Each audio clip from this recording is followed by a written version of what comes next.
राजस्थान की ऋतु, ठीक है, राजस्थान की ऋतुएं। और हमने अपने राजस्थान में ऋतु कितने भागों में व्यक्त कर रखी हैं? 3। कौन कौन सी में? ग्रीष्म, वर्षा और शीत ऋतु। ग्रीष्म का कहीं गर्मी थे, ठीक है, ऐसा तो ना है कहीं ग्रीष्म में कोई अलग समझ तो वो गर्मी थे हैं? रहे भाई बहुत से ग्रीष्म, साहब ग्रीष्म लिखाई, गर्मी बताई नहीं आपने। तो कितनी है भैया हमारी ऋतु? 3। कौन कौन सी हैं? पहली ग्रीष्म है, ग्रीष्म है भैया, गर्मी के हैं, वर्षा है, और कौन सी है?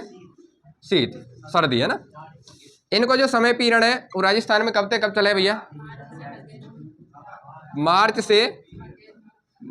के महीना से गर्मी स्टार्ट हुए, ठीक है, और कब तक चले वो? मध्य जून तक, क्योंकि जून के बाद कहा जाए जून में मानसून आने स्टार्ट है जहाँ, ठीक है। तो हमारे यहाँ गर्मी को समय पीरियड कहा है मार्च से मध्य जून। वर्षा ऋतु को समय कहा है भैया मध्य जून से लेके सितंबर, ठीक है भैया। और शीत ऋतु को समय कहा है, बता भैया, अक्टूबर से, ठीक है। यहाँ दो कंडीशन बने जरूर, यहाँ याद रखना कि साहब एक यहाँ में ऐसा है कि अक्टूबर नवंबर को महीना है, इन दिनों में क्या है, मैं कल भी बता रहा हूँ कि मानसून हमारे वापस लौटे और उन्हें हम कहा गए मानसून को प्रत्यावर्तन काल, क्या बोले? मानसून को वापस लौटना या मानसून को प्रत्यावर्तन काल, और वो हुए अक्टूबर और नवंबर में। बाकी दिसंबर और जनवरी में सर्वाधिक कहाँ पर है हमारे यहाँ? ठंड पर है, सर्दी पर है, ठीक है। फरवरी में फिर कम है जहाँ सर्दी। राजस्थान को सबसे सर्दी को महीना या ठंड को महीना जनवरी है हमारा, ठीक है। तो इन चीजों ने थोड़ा सा याद रखियो। यही मैं आएगा कहा मानसून को प्रत्यावर्तन काल, मानसून का प्रत्यावर्तन को मतलब क्या रे? लौटना। और वो कब तक रे भैया? अक्टूबर से लेके नवंबर को, ठीक है। इन दिनों में तो हो जहां जो बरसात है रही है अक्टूबर और नवंबर में जो होगी वो बरसात होगी मानसून के प्रत्यावर्तन मानसून पे, कि साहब लौट तो है मानसून, जहां जहां टकराएगा वहां बरसात है रही है। कौन से मानसून पे रही है? मानसून के लौट तो है मानसून पे, मानसून के प्रत्यावर्तन थे, ठीक है। एक और बरसात हो जाते हम एक बोले कहा मावट। ये अधिकांश हमें देखने के मिले दिसंबर और जनवरी के मध्य, ठीक है। ये कार्य है साहब, ठीक है, या थोड़ा सा डिटेल में जब समझेंगे। पर ये कौन से महीना में देखने के मिले हमें? दिसंबर से जनवरी के मध्य। थोड़ा सा उतार लो, फिर एक एक करके भी लिखे।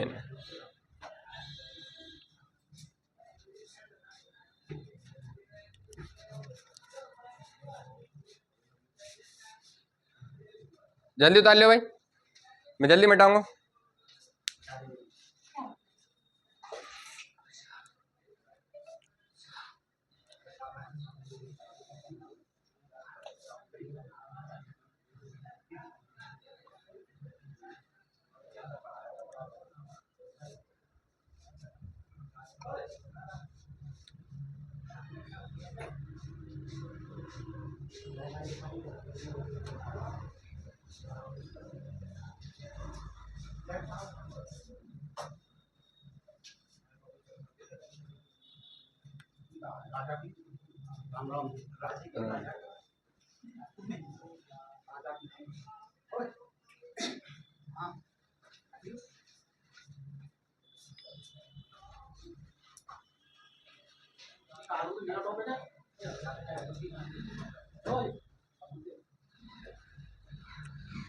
उतार लियो भैया।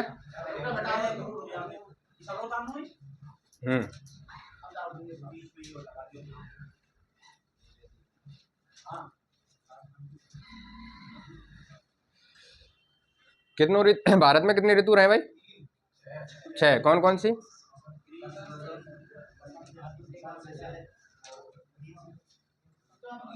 कोई क्रम है? कोई क्रम है? स्मेल ले रहा है, क्रम ते बता भाई, ऐसी बताएगा जब मन आएगा, जब ग्रीष्म, फिर शीत, फिर बसंत, फिर हेमंत है, तो क्रम ते बोलेगो हैं? बता। गर्मी से पहले कौन सी ऋतु रहे भारत में? क्या बोले वह ऋतु है? गर्मी से पहले ठंड रहे।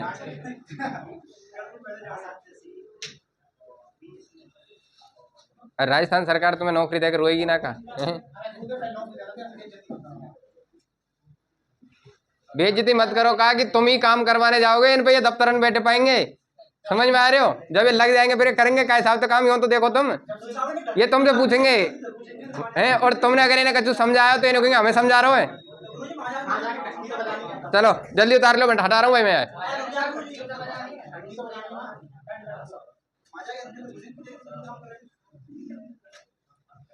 गीतम पढ़ ले, राम पढ़ ले,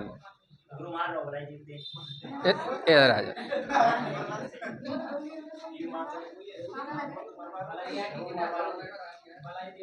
ठीक है भैया है। ठीक है भैया, अगली हेडिंग डालो ग्रीष्म ऋतु।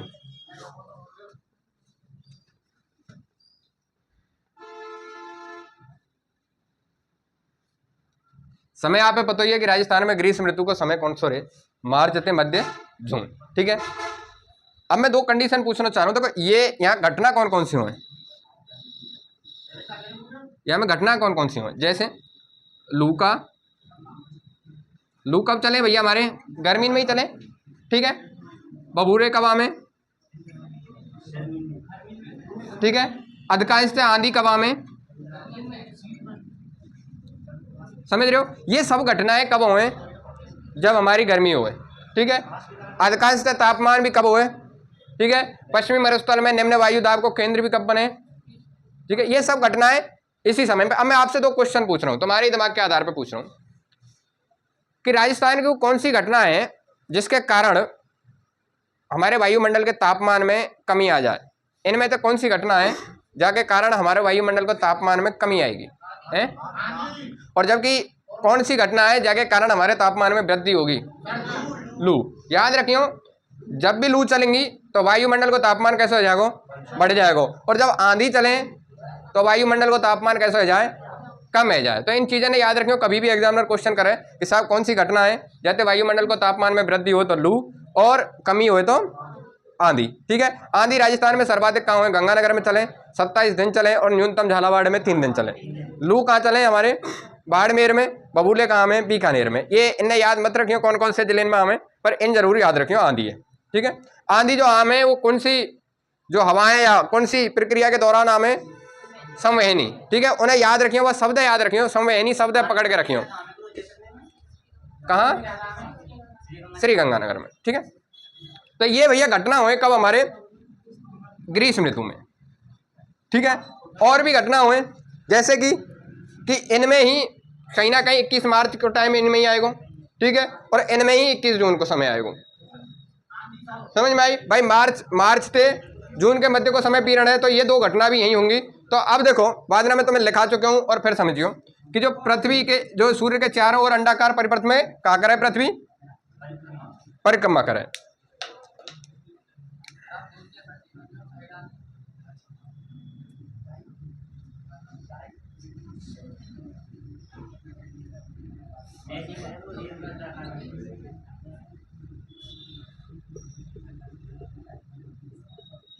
ठीक है, पृथ्वी या अंडाकार परिपथ पे क्या करे? सूर्य के चारों ओर चक्कर लगावे। ठीक है, अब दो कंडीशन बने एक हमारी।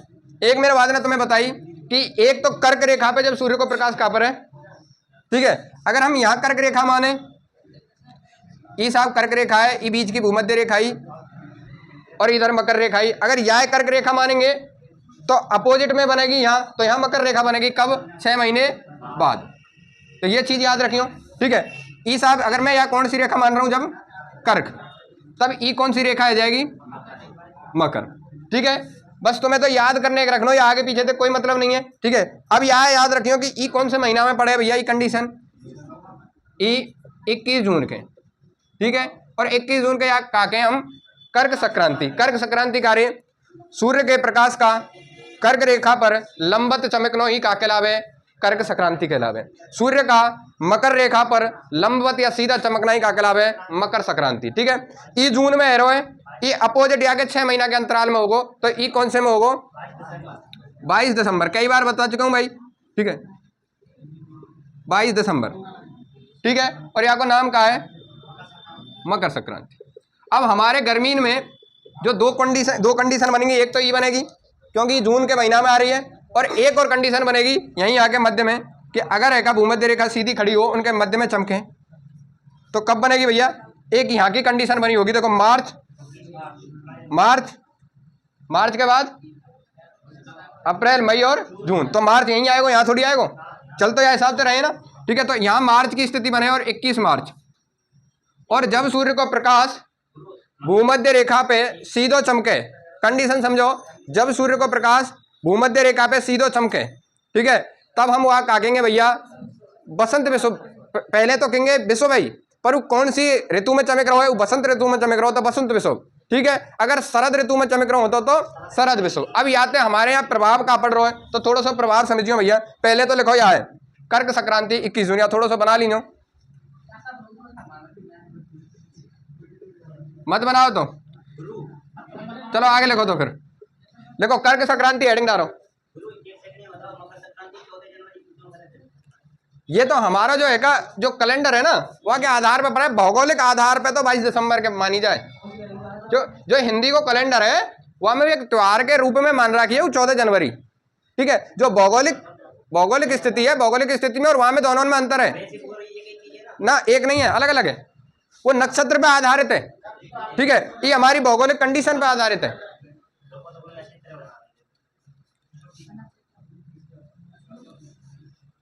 ठीक है, पहला डालो भैया कर्क संक्रांति, हेडिंग का डालो कर्क संक्रांति,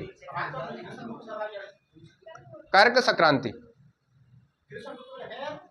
कर्क संक्रांति, ग्रीष्म ऋतु ही चल रही है। हाँ कर्क संक्रांति लिखो।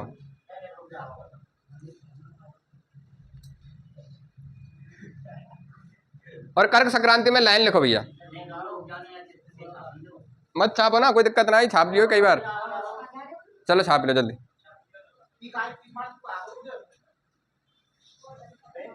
बसंत विषुव,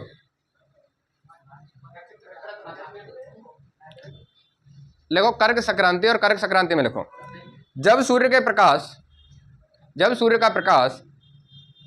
कर्क रेखा पर, जब सूर्य का प्रकाश कर्क रेखा पर सीधा, कोष्टक में लिख लीजिए लंबवत, ठीक है। जब सूर्य का प्रकाश कर्क रेखा पर सीधा, कोष्टक में लिख लीजिए लंबवत चमकता है, तो उस स्थिति को कर्क संक्रांति कहा जाता है। तो उस स्थिति को क्या कही जाए भैया? कर्क संक्रांति कहा जाता है।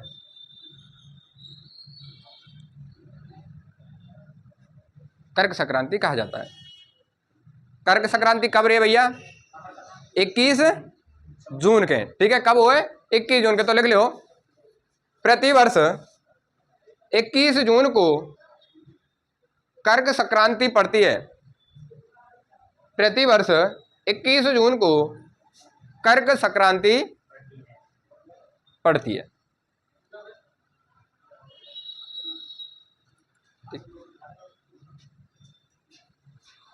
अब थोड़ी सी भौगोलिक कंडीशन समझियो भाई कि जब कर्क संक्रांति, जब कर्क संक्रांति हो तब होगा का कि ये हमारा ग्लोब है, ठीक है, और यह ग्लोब है E0 डिग्री अक्षांश है जो दो भागों में बांट रही है। कर्क संक्रांति कहाँ है? यहाँ है। और सूर्य को प्रकाश कहाँ पड़ रहा है? यहीं पे पड़ रहा है। लंबवत को मतलब ई रे, ठीक है, यही मान लो, या सीधो चमक रहा हो, या ऐसे भी मान लो, कैसे भी मान लो, ठीक है। कि साहब सूर्य को प्रकाश कहाँ आ रहा है? कर्क रेखा पे। यहाँ को मतलब यहाँ नीचे है मकर रेखा, तो सूर्य को प्रकाश में और यहाँ मकर रेखा तक नहीं पहुंच पा रहे हो। समझ में आई? पहुंच भी रहे होगो तो यहाँ सब तक आओगे तिरछा रहोगे, समझ रहे हो? सूर्य का प्रकाश यहाँ बहुत कम मात्रा में पहुंच रहा होगा। तो यहाँ तक कई बार प्रश्न कैसे हमें कि साहब 21 जून की जो हमारा उत्तरी गोलार्ध है, ये उत्तरी गोलार्ध है, ये दक्षिणी गोलार्ध है, ये उत्तरी है ऊपर को, नीचे को दक्षिणी। तो क्वेश्चन करेगा एग्जामिनर कि उत्तरी गोलार्ध को सबसे बड़ा दिन कौन से दिन के होगा, ठीक है। तो उत्तरी गोलार्ध को सबसे बड़ा दिन कौन सी डेट का अब है? 21 जून के। जब कोई चीज अगर यहाँ दिन बड़ा होगा तो रात कैसी होगी? ऑटोमेटिक छोटी। तो कभी एग्जामिनर क्वेश्चन करेगा कि उत्तरी गोलार्ध को सबसे बड़ा दिन या सबसे छोटी रात कब पड़ेगी भैया? पर हम कह रहे हैं कि ये कौन से गोलार्ध की बात कही है मैंने? पर 21 जून के यहाँ का है रहोगो, समझ, यहाँ अगर सबसे बड़ा दिन है तो यहाँ सबसे बड़ी रात होगी। समझ में आई? यहाँ सबसे छोटी रात है तो यहाँ सबसे बड़ी, ठीक है। देखो यहाँ सबसे बड़ा दिन और सबसे छोटी रात, यहाँ सबसे बड़ी रात और सबसे छोटो दिन, उल्टे आ जाएंगे। समझ रहे हो? यहाँ की कंडीशन के बिल्कुल विपरीत बदल जाएंगे ये, ठीक है। जब हम मकर रेखा पढ़ेंगे तब ई कंडीशन वहां बदलेगी, ठीक है। तब यहाँ मकर रेखा को कहा होगा इधर दक्षिणी गोलार्ध को सबसे बड़ा दिन होगा और सबसे छोटी रात होगी। तब उत्तरी गोलार्ध में कहा होगा सबसे छोटा दिन होगा और सबसे बड़ी रात होगी, ठीक है। दोनों ने घुमाई आपस में। देखो यहाँ की जो कंडीशन बनेगी वाकई वही दिन 21 जून के यहाँ की विपरीत कंडीशन बनेगी यहाँ, ठीक है। एग्जामिनर कहा है कि ये 4 स्थिति बने, हमें फंसाने के नहीं है, इनमें तो कोई सी स्थिति दे देगा तो हमें लगेगी कि ये का 22 दिसंबर वाली स्थिति है शायद, ठीक है। तो थोड़ा सा इन चीजों ने याद रखियो, ठीक है। तो कर्क संक्रांति लिख लियो, 21 जून का पढ़े। अब यहाँ की एक तो ई होगा भैया, तो यहाँ में लिखो, पहले लिख ही लियो। चलो एक लिखाऊंगा, बाकी के तुम समझ जाएंगे, मकर संक्रांति में तो ऑटोमेटिक समझ जाएंगे। लिखो, हाँ लिखो 21 जून को उत्तरी गोलार्ध का 21 जून को उत्तरी गोलार्ध का सबसे बड़ा दिन व सबसे छोटी रात। 21 जून को उत्तरी गोलार्ध का सबसे बड़ा दिन व सबसे छोटी रात तथा दक्षिणी गोलार्ध का 21 जून को उत्तरी गोलार्ध का सबसे बड़ा दिन व सबसे छोटी रात तथा दक्षिणी गोलार्ध में क्या होगा भैया? सबसे छोटा दिन वह सबसे बड़ी रात होगी तथा दक्षिणी गोलार्ध का सबसे छोटा दिन वह सबसे बड़ी रात होगी।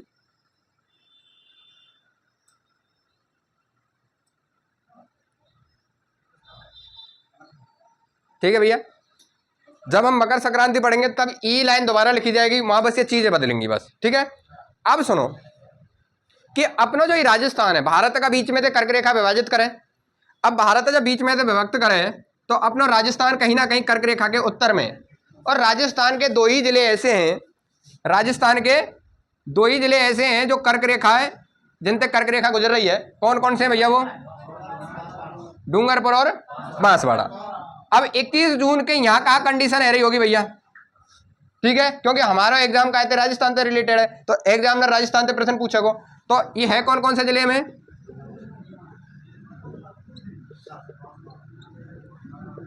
तो 21 जून के दिन इस क्षेत्र में सबसे बड़ा दिन होगा, सीधी बात है, और सबसे छोटी रात होगी। एग्जामिनर क्वेश्चन ये कर सके कि साहब राजस्थान को सबसे बड़ा दिन कौन से दिन के पड़ेगा? 21 जून, ठीक है। अब दूसरी चीज क्या कर सके कि जब भी आप याद रखो कि सूर्य आपके सिर पे हो, तो बाकी सूर्य की आपकी मतलब सूर्य आपके सिर पे, तो आपकी परछाई कौन सी दिशा में बनेगी? बताओ, या फोन रख ले भाई, ठीक है। कहाँ बनेगी भाई? अच्छा, पावन में परछाई बनती होंगी। जब सूर्य बिल्कुल आपके लंबवत सिर पे हो तो परछाई कहीं ना बनेगी। अगर सूर्य इधर की साइड है पूरब में तो पश्चिम में बनेगी, और पश्चिम में तो पूरब में बनेगी। तो इन याद रखियो। अब 21 जून के क्या होता है कि सूर्य क्या है कि कोई बांसवाड़ा में कोई व्यक्ति खड़ा है या डूंगरपुर में कोई व्यक्ति खड़ा है, और वहां क्या है, सूर्य वहां प्रकाश आ रहा हो, लंबा सीधा चमक रहा है, तो उस जगह पे उन व्यक्तियों की परछाई नहीं बनेगी। इस कारण इस दिन को हम काय नाम से भी जाने? No shadow zone. शैडो मतलब छाया और जोन, तो यह क्षेत्र हम काय नाम से भी जाने? No shadow zone. एग्जामिनर पूछेगा कि राजस्थान को कौन सा क्षेत्र है या कौन सा जिले हैं जो नो शैडो जोन के अंतर्गत आवे, तो कौन कौन से हैं? डूंगरपुर, बांसवाड़ा। यही कंडीशन का है कि साहब 21 जून के सूर्य क्या होगा? लंबा चमक रहा हो, लंबा चमकने के कारण हमारी परछाई नहीं बनेगी, और नहीं बनने के कारण यह क्षेत्र का नाम से जाने? नो शैडो जोन के नाम से जाने। एक प्रश्न तो यह याद रखियो भैया, एक दूसरा याद रखियो कि राजस्थान को सबसे बड़ा दिन, ठीक है, और यहाँ की अवधि भी रहे 13 घंटा 26 या 28 मिनट के समथिंग रही, ठीक है। यहाँ की 21 जून के बाकी है का 12 घंटा को दिन, 12 घंटा की रात होगी, पर वह दिन 13 घंटा को दिन होगा, 13.5 घंटा के समथिंग, ठीक है। तो वह इतना ना पूछेगा तुमसे, बस एक तो यह याद रखियो नो शैडो जोन क्यों कही जाते। दूसरा 21 जून के राजस्थान को सबसे बड़ा दिन होगा, ठीक है। तीसरी कंडीशन कहाँ बनेगी भाई? एक प्रश्न और पूछा है एग्जामिनर, वहां जरूर याद रखियो कि एक एग्जामिनर पूछा है कि लंबवत को मतलब है सीधा, ठीक है। एग्जामिनर पूछेगा कि सूर्य के प्रकाश का सीधेपन का आरोही क्रम या अवरोही क्रम। ये प्रश्न कई बार पूछे गए हो और यहाँ बहुत हल्की सी गलती कर जाओगे अगर तुमने प्रश्न नहीं पढ़े हो तो। आरोही और अवरोही क्रम पूछे, सीधापन भी पूछ सके और तिरछापन भी पूछ सके। देखो ये राजस्थान है, यहाँ सूर्य है और सूर्य चमक रहा हो यहाँ पे, ठीक है, और एक सूर्य चमक रहा हो यहाँ, सूर्य को प्रकाश जा रहा हो इधर, ठीक है। तो सूर्य को सर्वाधिक तिरछापन कहाँ है? ये ऊपर राजस्थान को कौन सा जिला है? श्री गंगानगर। जबकि सूर्य को सबसे सीधापन कहाँ है? बांसवाड़ा, और बांसवाड़ा के बाद डूंगरपुर, ठीक है। अगर मैं पूछूं कि सूर्य के सीधापन को क्रम हमें क्या करना हो भैया? ज्यादा से कम की ओर लिखना है, ठीक है। अब रोही क्रम में लिखना हो तो कैसे लिखेंगे? सर्वाधिक सीधापन बांसवाड़ा डूंगरपुर, या को मतलब दक्षिण से हम उत्तर की ओर का होगा साहब सीधापन का मान घटेगा जबकि तिरछापन को मान बढ़ेगा, ठीक है। और उत्तर से दक्षिण की ओर सब सीधापन को तिरछापन को मान का होगा, तिरछापन को मान घटेगा और सीधापन को मान बढ़ेगा। बस ये दो लाइन जरूर लिख लीजिए और यहाँ इंपोर्टेंट कर लीजिए इन दो लाइन, ठीक है। एग्जामिनर यहाँ जिले भी रख सके, ठीक है। बस आप उत्तर दक्षिण समझ जाइए तो जिले अपने आप निर्धारित कर लीजिए, ठीक है। तो लिखो भैया, पहले तो लिखो यहाँ है, यहाँ लिखो कि राजस्थान में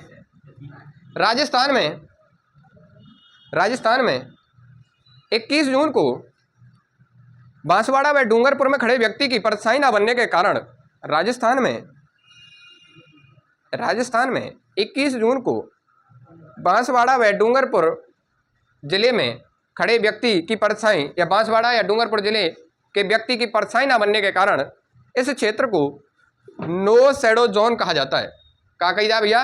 नो शैडो जोन। शैडो मतलब छाया, नो शैडो जोन कहा जाता है, ठीक है।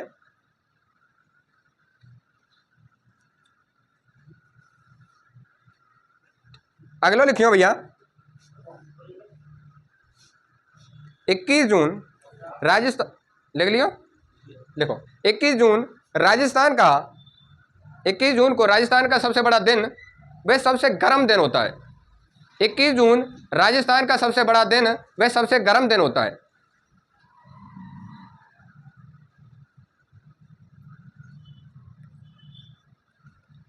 इक्कीस जून राजस्थान का सबसे बड़ा दिन वह सबसे गर्म दिन होता है। सबसे बड़ा भी दिन होगा और सबसे गर्म भी दिन होगा। अब जो इंपोर्टेंट वाला लाइन है लिखो, जो मैं लिखाने जा रहा हूं, लिखो सूर्य के प्रकाश का सीधापन, सूर्य के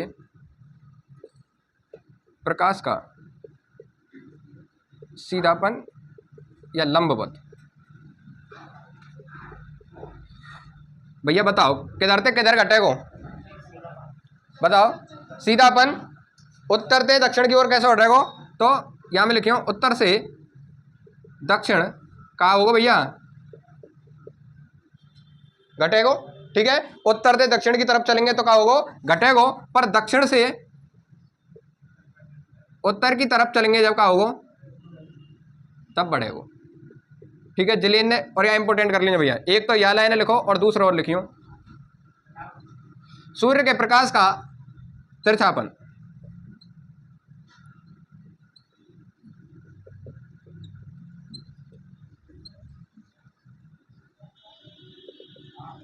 बताओ भैया। अगर हम उत्तर से दक्षिण की ओर चलेंगे तो क्या होगा भैया? उत्तर से दक्षिण की ओर चलेंगे तो सीधापन को मान का होगा, तिरछापन को मान का होगा? यहाँ घट तो चले जाओगे, नीचे की ओर चलेंगे। जैसे हम अब यहाँ से यहाँ आए तो ही घटो, फिर यहाँ से यहाँ आए ही घटो, ठीक है। और सीधापन पे मान घटेगा जब सीधोपन यहाँ सबसे ज्यादा सीधो है, फिर यहाँ कम सीधो सीधो सीधो सीधो, ठीक है। ई का लिखो है। अच्छा उत्तर की, अच्छा उत्तर, हाँ भाई यहाँ थोड़ा सा कर लियो, ये कन्फ्यूजन होगा, बढ़ेगा और ई घटेगा। हाँ हाँ, उत्तर से दक्षिण में घटेगा और यहाँ लिखे दक्षिण से,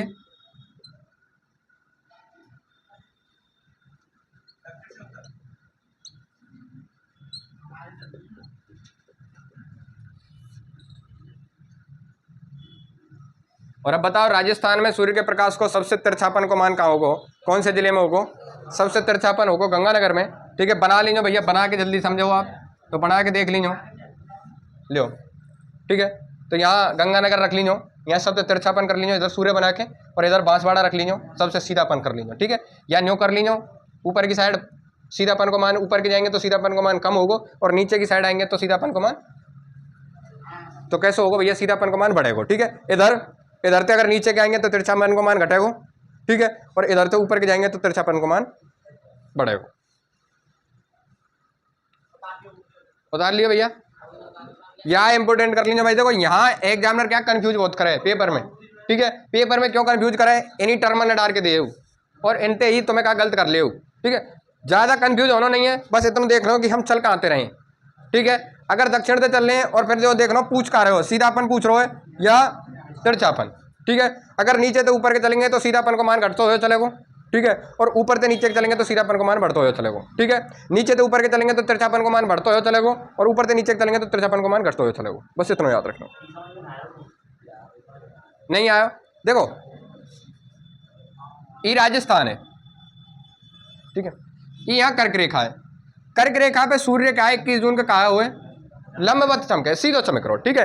अब हम कह रहे हैं कि साहब यहाँ कोई व्यक्ति खड़े हो तो वहाँ यह व्यक्ति है, सूर्य को प्रकाश सीधो पड़ रहा है, पर एक व्यक्ति यहाँ खड़े हो है, तो यहाँ या सूर्य को प्रकाश जाने में ये तिरछा ना है, समझ भाई यहाँ तिरछा है, यहाँ के बाद यहाँ पहुँचे होगो, यहाँ पहुँचे होगो, यही हिसाब से तो गए होगो,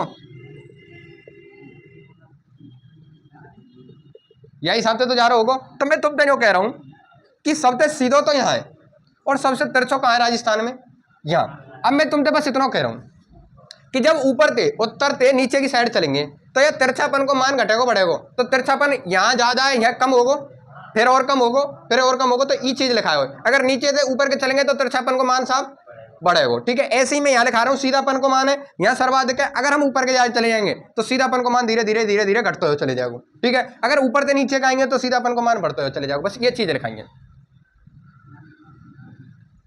ठीक है भैया, लिख लियो।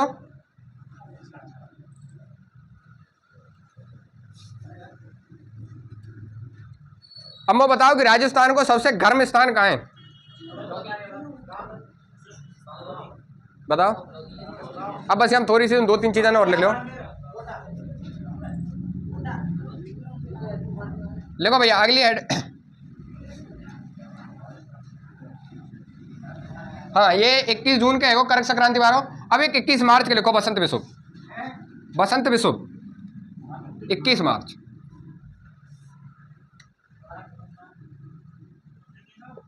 21 मार्च बसंत विषुव।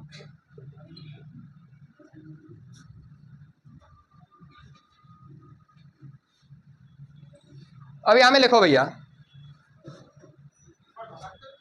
विषुव, लिखो लिखो बसंत ऋतु में, लिखो बसंत ऋतु में, बसंत ऋतु में सूर्य के प्रकाश का, सूर्य के प्रकाश का भूमध्य रेखा पर सीधा चमकना, भूमध्य रेखा पर सीधा चमकना, सीधा चमकना या लंबत चमकना, बात एक ही, ठीक है, चमकना बसंत विषुव कहलाता है। अभी अगर ये शरद ऋतु में होता तो शरद विषुव कहलाता, ठीक है, बसंत विषुव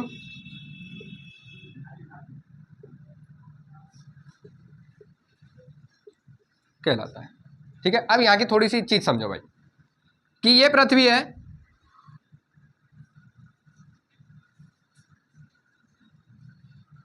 ये पृथ्वी है, और यहाँ में जो भूमध्य रेखा है वो कहाँ है, ये मध्य में, ठीक है, जो उत्तर, और ये ऊपर को है उत्तरी गोलार्ध, और नीचे को है दक्षिणी गोलार्ध। यह हम काय नाम से जाने, विषुव या 0 डिग्री अक्षांश, ठीक है। अब हम कह रहे हैं कि सूर्य ऐसा भी यहाँ, ठीक है, और सूर्य यहाँ पे कहाँ चमक रहा है, सूर्य कहाँ चमक रहा है, यहाँ पे सीधा चमक रहा है, लंबत का मतलब सीधा चमक रहा है, ठीक है।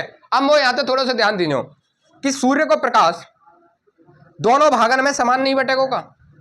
देखो अब यहाँ से जाके सूर्य को इतना ही इधर जाएगा और इतना ही कहाँ जाएगा, ठीक है, इतना ही साफ प्रकाश इधर जा रहा होगा क्योंकि ई बीचा बीच में, ठीक है, तो आधो आधो भाग को इधर जा रहा होगा और आधो भाग को इधर जा रहा होगा, ठीक है, तो ई कंडीशन है रही है। अब यह एक चीज सुनो कि साहब कि जो उत्तरी गोलार्ध में और दक्षिणी गोलार्ध में दिन कैसे होंगे, समान होंगे, ठीक है, दिन और रात को मान कैसे हो जाएगा, समान हो जाएगा। जब यहां दिन होगा, जब यहां दिन होगा तो यहां भी दिन होगा का, होना चाहिए नहीं होना चाहिए, ठीक है। तो देखो उत्तरी गोलार्ध में दिन और रात को समय, खाली यही गोलार्ध में दिन और रात को समय कब समान होगा, 21 मार्च के। और दक्षिणी गोलार्ध में भी दिन और रात को समान कब होगा साहब, दिन और रात को फिक्स समय अगर रह जाए तो कौन से कब होगा, तुम्हारे 21 मार्च के, ठीक है। बस एक ही कंडीशन है कि इस दिन का हो दिन और रात का समय कैसे हो जाए, बराबर रह जाए या मान समान रह जाए। बस एक लाइन लिख लीजो, या में ज्यादा है ना, या बना लीजो और बस इतना लिख लीजो, इस दिन दिन व रात की अवधि समान होती है, ठीक है। इस दिन व रात की अवधि कैसी होए, समान है जाए। इस दिन व रात की अवधि कैसी होए, समान होती है। इस दिन व रात की अवधि समान होती है कि जितना बड़ा दिन होगा उतनी बड़ी क्या होगी, रात होगी।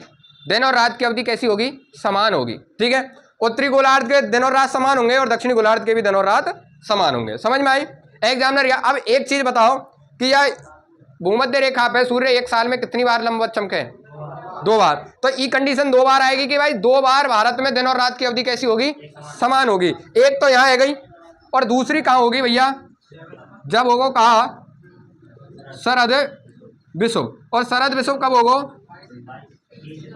23 सितंबर।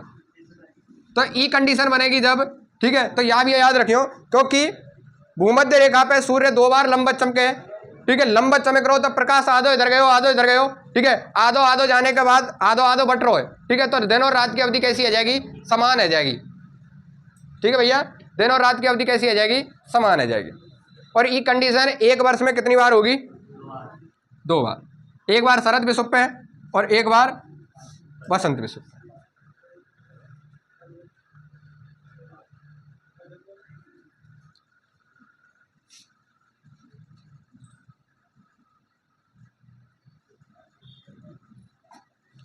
लिख लियो भैया, ठीक। अब लिखो भैया, अब नोट डाल के लिखो कि ग्रीष्म ऋतु में, लिखो नोट डाल के लिखो नीचे, ग्रीष्म ऋतु में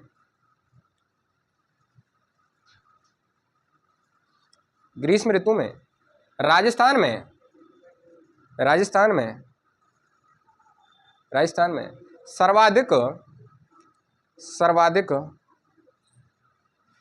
तापांतर मतलब ताप में अंतर, सर्वाधिक तापांतर का मान सर्वाधिक तापांतर का मान पश्चिमी मरुस्थल में होता है। और पश्चिमी मरुस्थल में क्यों हो भैया, क्योंकि वहाँ रेगिस्तान है, ठीक है, मिट्टी ही मिट्टी है, मिट्टी के कण है, तो मिट्टी में कहा जाए कि एक तो देखो तापांतर भी 2 तरीका करो, एक तो दैनिक मतलब डेली को तापमान में अंतर है, और एक पूरी साल भर में तापमान में अंतर है। जो प्रतिदिन होगा बातें हम दैनिक तापांतर कहेंगे, और जो पूरे वर्ष भर को हम ताप के अंतर लगा के एवरेज निकाल के कहेंगे बातें कहेंगे वार्षिक तापांतर। प्रतिदिन है दैनिक तापांतर होगा ये सर्वाधिक कहाँ मिलेगा, ये जैसलमेर में, जबकि वार्षिक तापांतर कहाँ मिलेगा, चूरू जिले में, ठीक है। तो ये चीजें याद रखनी है, ये लाइन लिखनी है, बस इतना लिखो कि राजस्थान में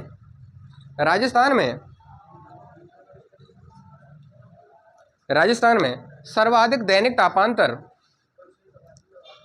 राजस्थान में सर्वाधिक, दैनिक के नीचे भाई अंडरलाइन कर लीजिए, दैनिक तापांतर, दैनिक मतलब प्रतिदिन की बात है रही है, दैनिक तापांतर जैसलमेर जिले व न्यूनतम डूंगरपुर जिले में पाया जाता है। दैनिक तापांतर, सर्वाधिक दैनिक तापांतर जैसलमेर जिले व न्यूनतम डूंगरपुर जिले में पाया जाता है। दूसरी लाइन ऐसी लिखेंगे कि राजस्थान में सर्वाधिक वार्षिक तापांतर, दैनिक की जगह पे बस एक ही शब्द ऐड करना वहां पे, दैनिक जैसलमेर में, न्यूनतम डूंगरपुर में होता है। अब लिखेंगे राजस्थान में सर्वाधिक वार्षिक तापांतर, अब वार्षिक के नीचे अंडरलाइन कर लो, राजस्थान में सर्वाधिक वार्षिक तापांतर पूरे वर्ष भर में जो तापांतर आ जाए, वार्षिक तापांतर चूरू जिले, वह न्यूनतम तापांतर डूंगरपुर जिले में पड़ता है, ये डूंगरपुर जिले में होता है। देखो न्यूनतम तो डूंगरपुर ही है, अगर दैनिक की बात आ जाए तो जैसलमेर में सर्वाधिक, और वार्षिक की बात आ जाए तो चूरू में। या मैं नीचे लिखियो न्यूनतम डूंगरपुर जिले में पड़ता है, या मैं नीचे लिखियो भैया लिखियो राजस्थान का सबसे गर्म व ठंडा जिला, राजस्थान का सबसे गर्म व ठंडा जिला चूरू जिला है। राजस्थान का सबसे गर्म और सबसे ठंडा, सबसे गर्म भी और सबसे ठंडा भी, अभी तो तापांतर है हमें, ठीक है। राजस्थान का सबसे गर्म व सबसे ठंडा जिला चूरू जिला है। अब बताओ राजस्थान का सबसे शुष्क स्थान या गर्म स्थान कहाँ है? फलौदी, ठीक है। और राजस्थान को न्यूनतम गर्म स्थान कहाँ है, जहाँ सबसे कम तापमान मिले राजस्थान में, कौन सा स्थान है? माउंट आबू है, ठीक है, माउंट आबू सिरोही, ठीक है। सबसे गर्म स्थान फलौदी है और सबसे कम गर्म स्थान है माउंट आबू। क्यों? क्योंकि वहाँ को ऊंचाई पे टेम्परेचर कम होगा, टेम्परेचर कम होगा तो आर्द्रता ज़्यादा आएगी, बरसात भी ज़्यादा मिलेगी और वहाँ के तापमान में कमी मिलेगी। शुष्क, शुष्क गर्म तक है, शुष्क और गर्म स्थान है ना। जिलों तो कौन सा है? हाँ भाई, सबसे गर्म जिलों कौन सा है और सबसे ठंडो जिलों चूरू, जैसलमेर तो नहीं कह रहे, हाँ ठीक है। सबसे गर्म महीना जून और सबसे ठंडो महीना जनवरी। लिख लो कहीं नहीं लिखे हो तो, कि राजस्थान का सबसे गर्म महीना जून व सबसे ठंडा महीना जनवरी का होता है। राजस्थान में सबसे गर्म महीना जून व सबसे ठंडा महीना जनवरी का होता है।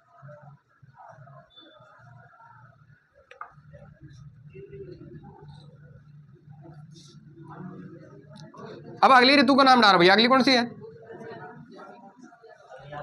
वर्षा। वर्षा तो मैंने बता दी पर छोटी सी लिख लीजिए, चलो वर्षा ऋतु कब तक? भाई मध्य जून ते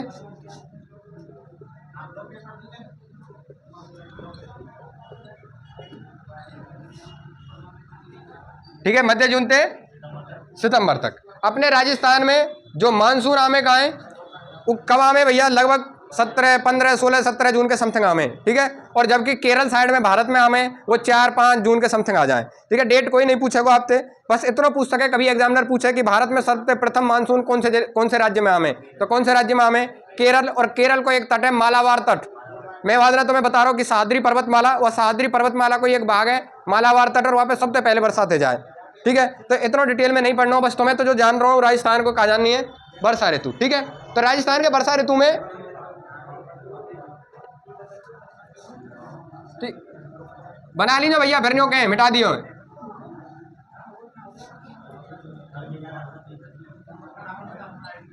ठीक है।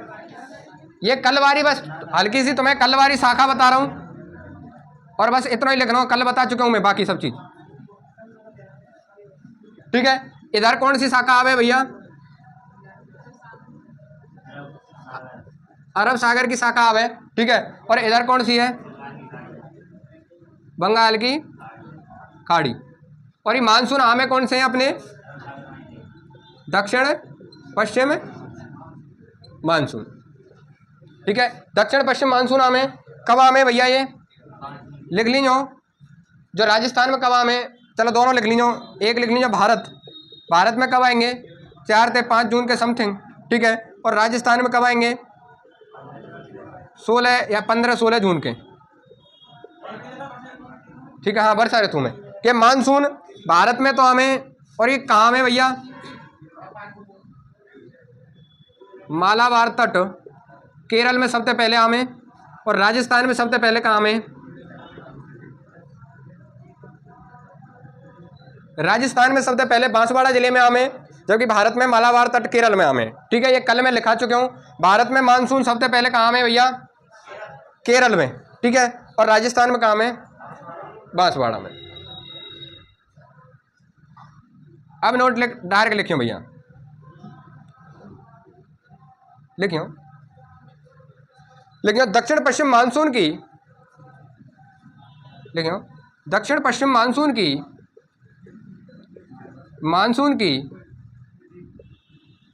अरब सागर शाखा, अरब सागर शाखा सर्वप्रथम सर्वप्रथम सर्वप्रथम सर्वप्रथम दक्षिण पश्चिम मानसून की अरब शाखा सर्वप्रथम सर्वप्रथम राजस्थान के बांसवाड़ा जिले से प्रवेश करती है। राजस्थान के बांसवाड़ा जिले से प्रवेश करती है। अब कभी पूछ लिया जाए कि मानसून को, राजस्थान में मानसून को प्रवेश द्वार कहाँ है? बांसवाड़ा जिला। राजस्थान में मानसून को प्रवेश द्वार कहाँ है? बांसवाड़ा जिला। इनकी दक्षिण पश्चिम मानसून की दिशा कैसी रही है? दक्षिण पश्चिम से उत्तर पूर्व की ओर। ठीक है, लिखियो इस शाखा से राजस्थान के माउंट आबू, उदयपुर, डूंगरपुर, बांसवाड़ा में, माउंट आबू, उदयपुर, डूंगरपुर, बांसवाड़ा में राजस्थान की कुल वर्षा का इस दक्षिण पश्चिम मानसून की शाखा से राजस्थान के माउंट आबू, डूंगरपुर, बांसवाड़ा, उदयपुर में राजस्थान की कुल वर्षा का 10%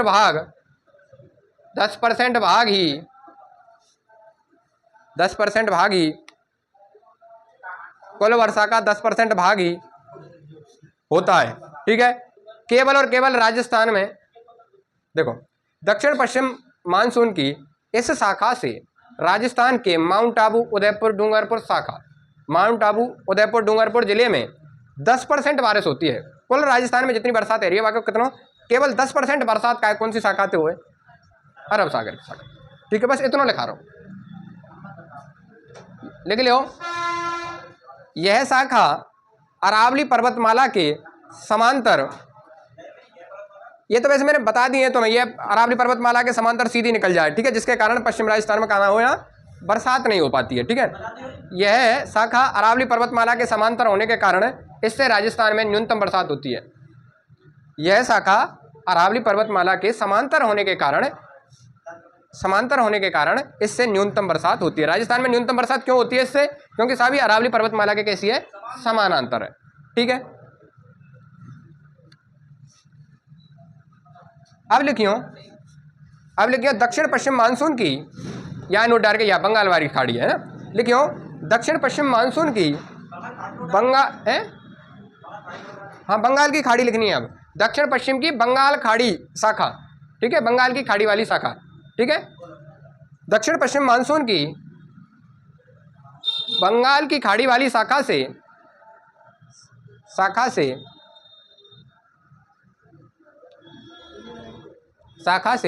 राजस्थान में, बंगाल की खाड़ी वाली शाखा से राजस्थान में सर्वाधिक बारिश, कोष्टक में लिख लियो 90%, सर्वाधिक बारिश होती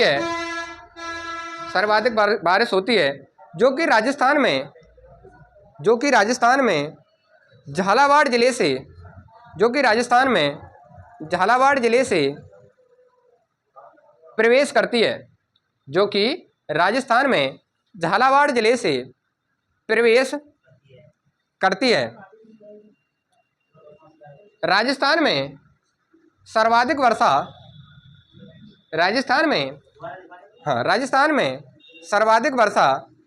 झालावाड़ जिले में,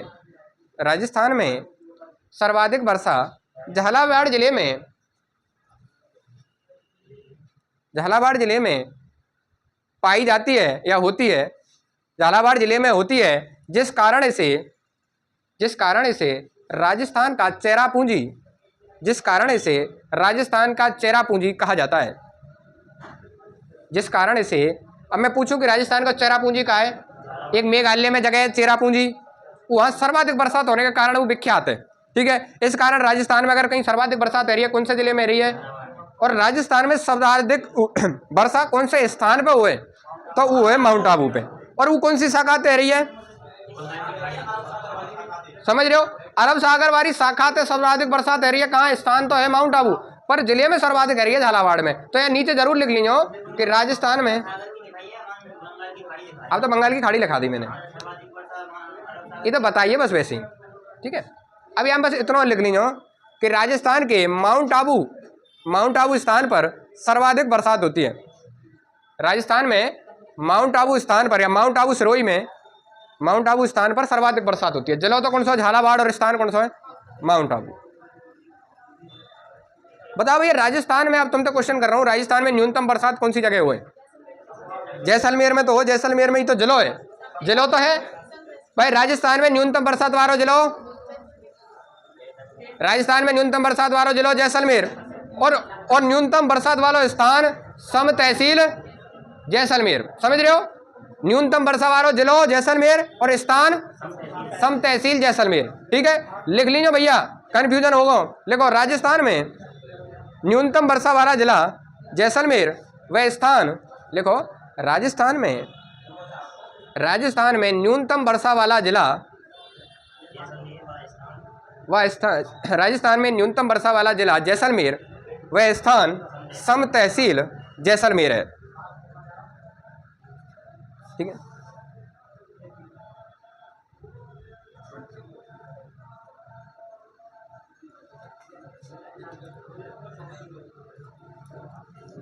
भैया कल मैंने बताई तुम्हें, जो बंगाल की खाड़ी शाखा आवे कहा है, यहाँ की जो दिशा कैसी रहे, यहाँ की दिशा कौन सी रहे और क्यों होए, कौन सी हवान के कारण होए?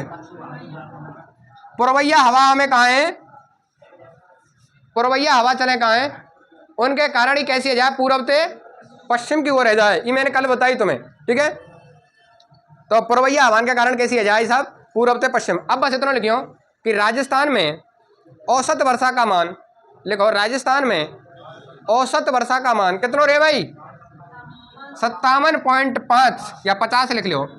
राजस्थान में औसत वर्षा का मान, राजस्थान में सेंटीमीटर, राजस्थान में औसत वर्षा का मान कितना रे भैया, या इंपोर्टेंट कर लीजिए भाई।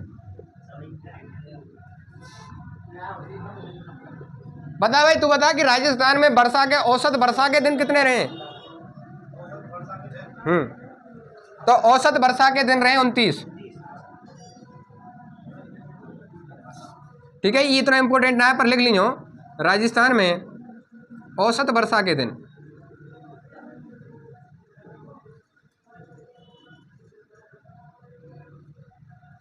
ठीक है,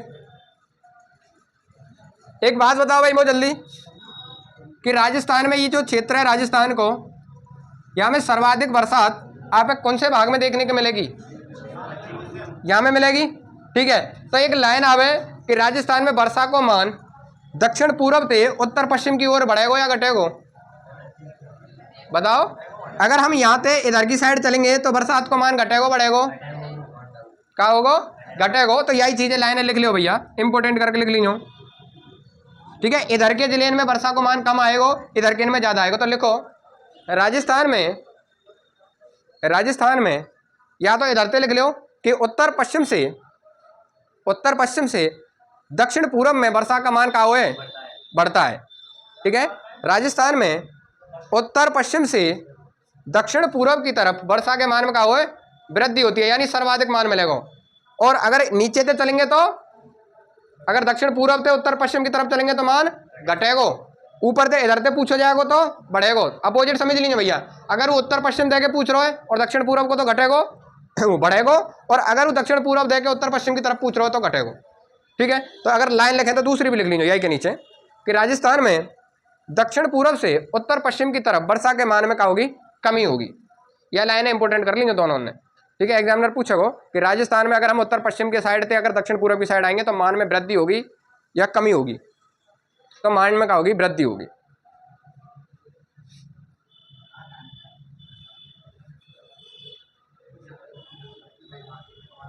ठीक है,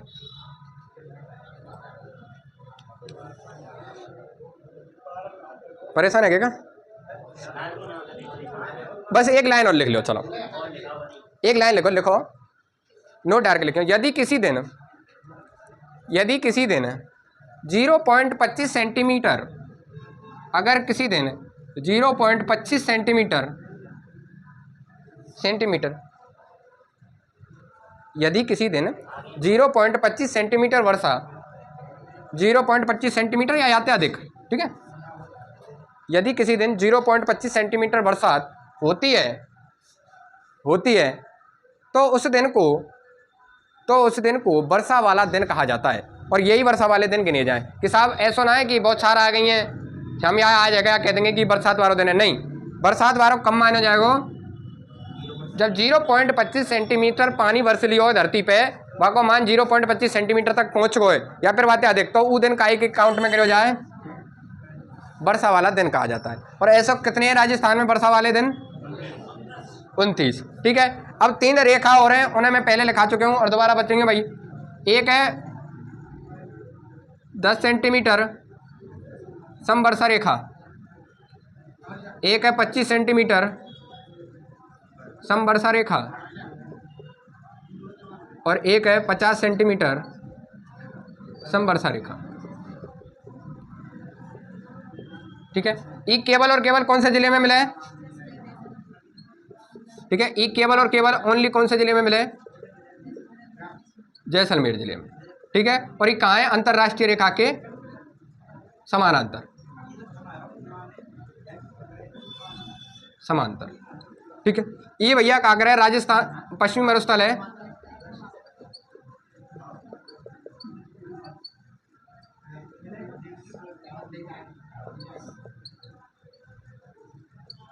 और ये का आगरा है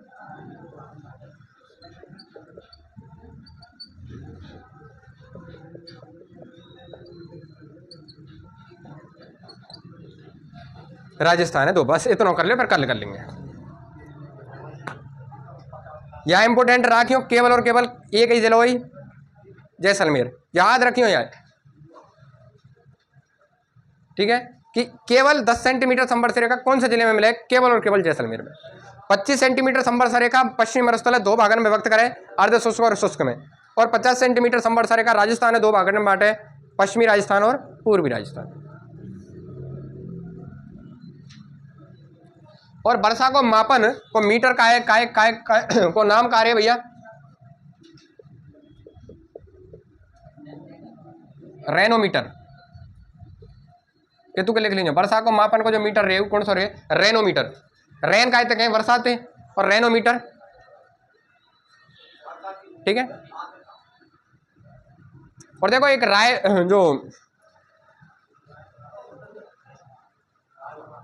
एक राइनो वायरस नाम रहे, राइनो वायरस, जो खांसी जुकाम से संबंधित राइनो वायरस। हम जो राइनो नाम है, राइनो साइंटिफिक नाम है नाक को, नाक से हम साइंस की भाषा में कहा गया राइनो। और नाक से संबंधित जितने भी रोग हैं उन्हें कहें हम वह वायरस है, कई नाम से जाने लगे हम राइनो वायरस। जैसे थोड़ा सा एक चीज़ और बताऊं तुम्हें, जैसे एक शब्द है कहा लेक्ट। लेक्ट अपने हिंदी इंग्लिश में क्या बोले जाते? मिल्क। और हम हिंदी में क्या बोले जाते? दूध। पर याद साइंस में क्या बोले? लेक्ट।